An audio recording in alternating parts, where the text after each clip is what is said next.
Hello students, welcome all of you. So let us start the today's topic, plastics and the environment. When we go to the market, we get usually things wrapped in plastic or packed in polythene bags. That is one reason why plastic waste keeps getting accumulated in our homes. देखें what he is saying, when we go to the market, जब भी हम market जाते हैं तो हम क्या देखते हैं यूजुअली कि जो जितनी भी जो चीज़ें होती हैं वो ज़्यादातर क्या होती है, they are wrapped in the plastic packets, जो पॉलीथीन के जो बैग है उनमें होती हैं वो। And this is the reason, यही वजह है कि we keep on accumulating plastic in our home, कि इसी की वजह से क्या है कि हमारे घर में जो प्लास्टिक है वो इकट्ठा होता जाता है, क्योंकि जो ज़्यादातर जो चीज़ें होती है वो प्लास्टिक पॉलीथीन बैग्स में ही रैप होती हैं। Ultimately plastic finds its way in the garbage. Disposal of plastic is a major problem. Ultimately देखिए क्या होता है, फिर जो प्लास्टिक है वो कहाँ फेंकते हैं हम उसको, we throw it in the garbages. और जो डिस्पोजल ऑफ द प्लास्टिक है, we all know that it is a major problem, ये बहुत बड़ी प्रॉब्लम है, बिकॉज ये जो प्लास्टिक है ये डिकम्पोज नहीं होता है, सड़ता नहीं है। A material which gets decomposed through natural processes such as action of bacteria is called biodegradable. So वो मटीरियल दैट गेट्स डिकम्पोज्ड, जो क्या है डिकम्पोज हो जाएंगे, गल सड़ के ख़त्म हो जाएंगे by natural processes like by the action of bacteria, उनको बोलेंगे आप बायोडिग्रेडेबल सब्सटेंसेस या material. Where a material which is not easily decomposed by natural processes is termed as non-biodegradable।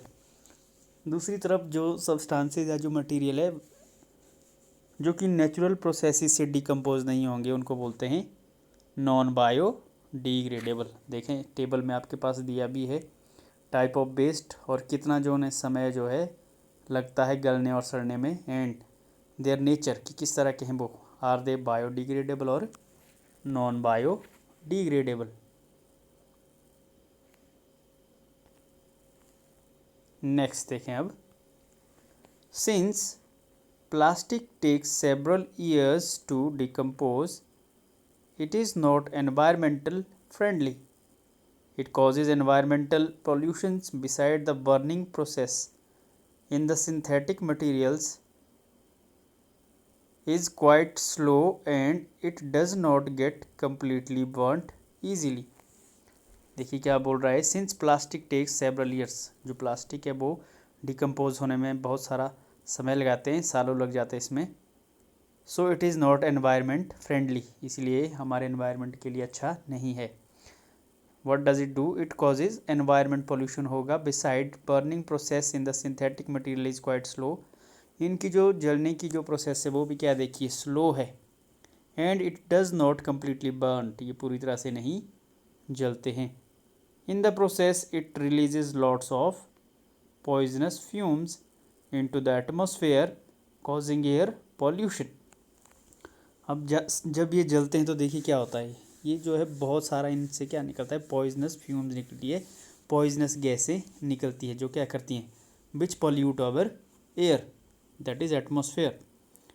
Avoid the use of plastics as far as possible. Make use of bags made of cotton and jute when you go for shopping.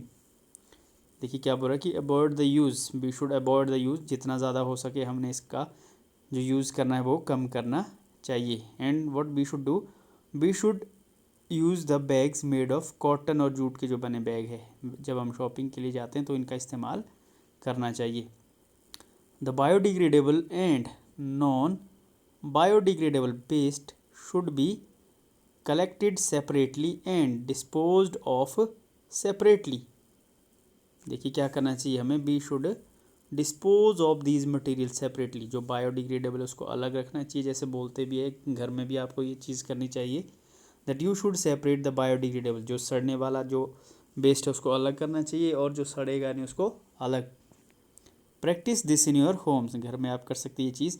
Can you suggest some other ways in which you can contribute toward the reducing the use of plastic materials? You can suggest if you have any idea about this. It is better to recycle the plastic wastes.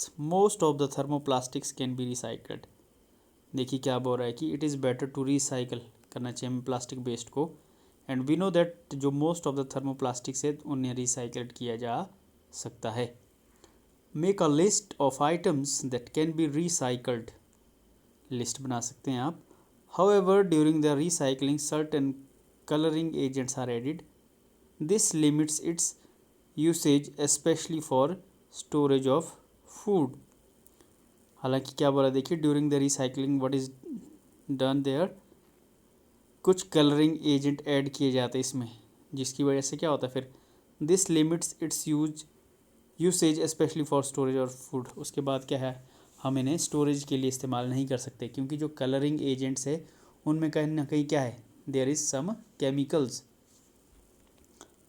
As a responsible citizens remember 4R principle, ये principle याद रखना है आपने। Reduce mean कम करना है उसका जो use है, उसके बाद रीयूज़, अगर यूज़ कर लिया उसका फिर से यूज़ करना है, रिसाइकल करना है, रिकवर, उनको रिकवर भी करना है, फिर से इस्तेमाल करना है एक तरह से। Developed habit which are environment friendly, 12 habits which are environment friendly, environment friendly जो आदतें हैं वो हमें ढालनी चाहिए। So this is all about the chapter. ये जो छोटा सा यहाँ पे टॉपिक दिया है इसको आपने रीड कर लेना है। It is about the plastic waste, the polythene bags. इसमें ये बताया गया है कि we should not throw them here and there, क्योंकि क्या होता है उन्हें जो बैग्स है कई बार हम क्या करते हैं उसमें जो खाना पैक करके फेंक देते हैं। सो जो एनिमल्स होते हैं वो उस खाने को खाते हैं विद दैट प्लास्टिक्स। उसकी वजह से क्या होता है, उनके जो रेस्पिरेटरी सिस्टम है एनिमल्स के वो ब्लॉक हो जाते हैं, और जो स्टमक की लाइनिंग है वो भी डैमेज हो जाती है, जिसकी वजह से क्या उनकी डेथ हो जाती है। So this is about your chapter. Now you can see here what you have learnt. You can read these points and then you will be able to understand that what you have learned so far in this chapter and what are the major points of this chapters. Rest we will do in the next lecture. Thank you.